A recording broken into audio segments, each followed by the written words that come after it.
ayiwe ntirubasha wenyine ushobora kuguhindurira amateka ibyari byaranze kwemera bikemera.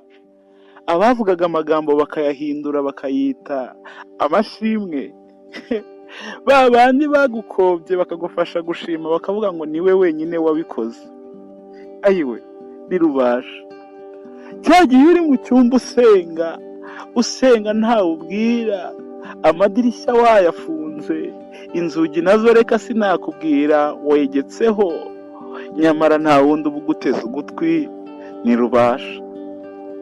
ntirubasha duterera imisozi tukamanuka iyindi tujya kubwira ibiturembeje, nyamara ntaturebe ngo atwime ijisho, ahubwo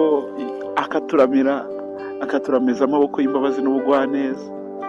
ese nkuvuge nte? mwite rubasha, mwite umwami se?